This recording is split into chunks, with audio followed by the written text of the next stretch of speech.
Nahum 1. An oracle concerning Nineveh. The book of the vision of Nahum of Elkosh. The Lord is a jealous and avenging God. The Lord is avenging and wrathful.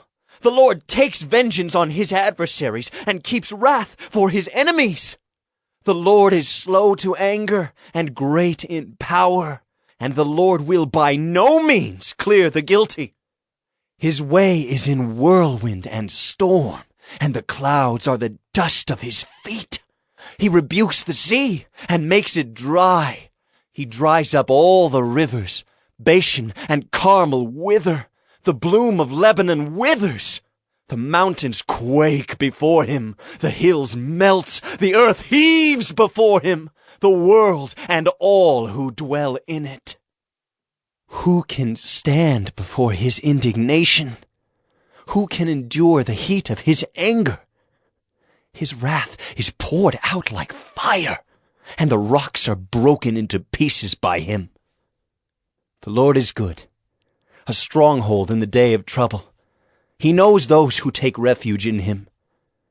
But with an overflowing flood, he will make a complete end of the adversaries, and will pursue his enemies into darkness. What do you plot against the Lord? He will make a complete end. Trouble will not rise up a second time.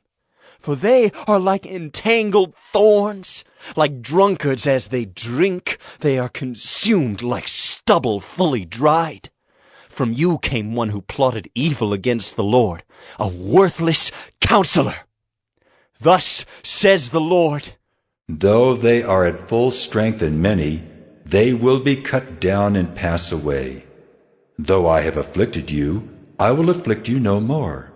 And now I will break his yoke from off you and will burst your bonds apart. The Lord has given commandment about you. No more shall your name be perpetuated. From the house of your gods I will cut off the carved image and the metal image.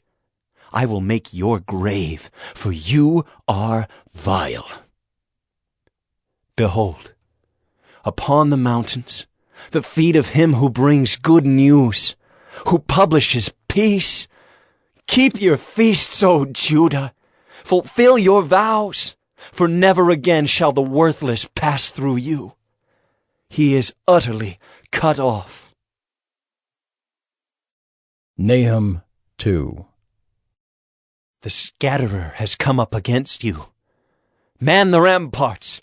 Watch the road. Dress for battle. Collect all your strength.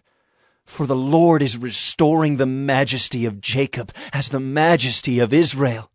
For plunderers have plundered them and ruined their branches. The shield of his mighty men is red. His soldiers are clothed in scarlet. The chariots come with flashing metal on the day he musters them. The cypress spears are brandished. The chariots race madly through the streets.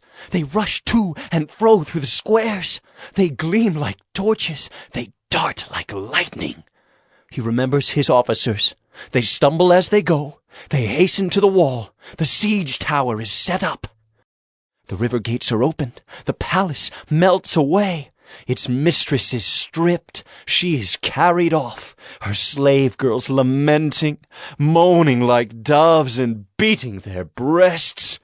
Nineveh is like a pool whose waters run away. Halt! Halt! They cry, but none turns back. Plunder the silver. Plunder the gold. There is no end of the treasure or of the wealth of all precious things. Desolate, desolation and ruin.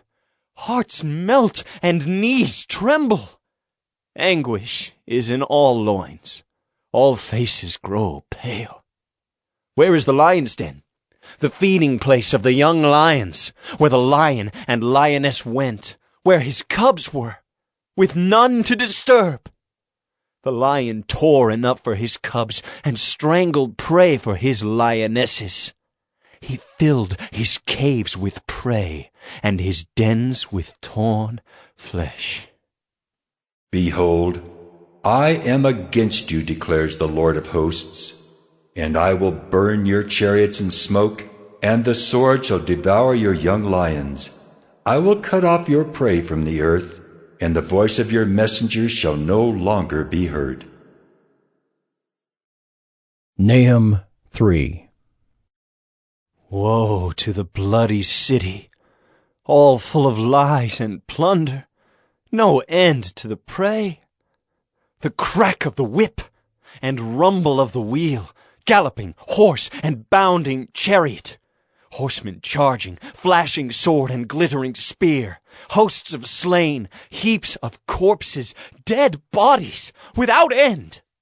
They stumble over the bodies, and all for the countless whorings of the prostitute, graceful and of deadly charms, who betrays nations with her whorings, and peoples with her charms. Behold, I am against you, declares the Lord of hosts, and will lift up your skirts over your face, and I will make nations look at your nakedness and kingdoms at your shame. I will throw filth at you, and treat you with contempt, and make you a spectacle. And all who look at you will shrink from you, and say, Wasted is Nineveh. Who will grieve for her?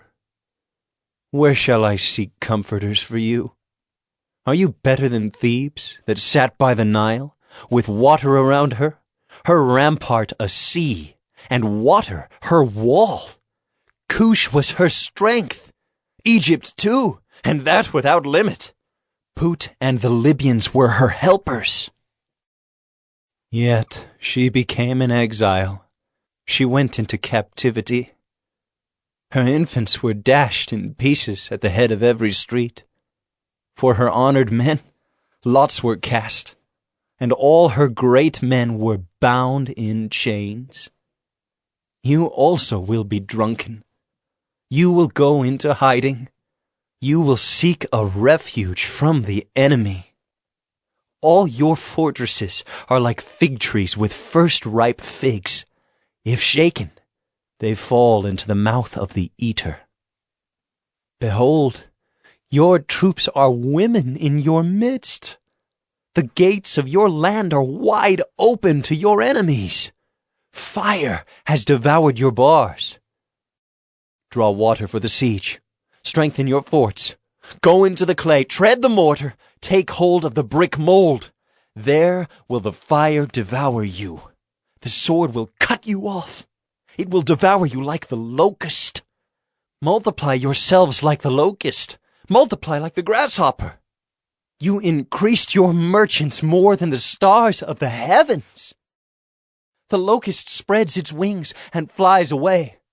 Your princes are like grasshoppers, your scribes like clouds of locusts settling on the fences in a day of cold. When the sun rises, they fly away. No one knows where they are. Your shepherds are asleep, O king of Assyria. Your nobles slumber. Your people are scattered on the mountains, with none to gather them. There is no easing your hurt. Your wound is grievous. All who hear the news about you clap their hands over you. For upon whom has not come your unceasing evil?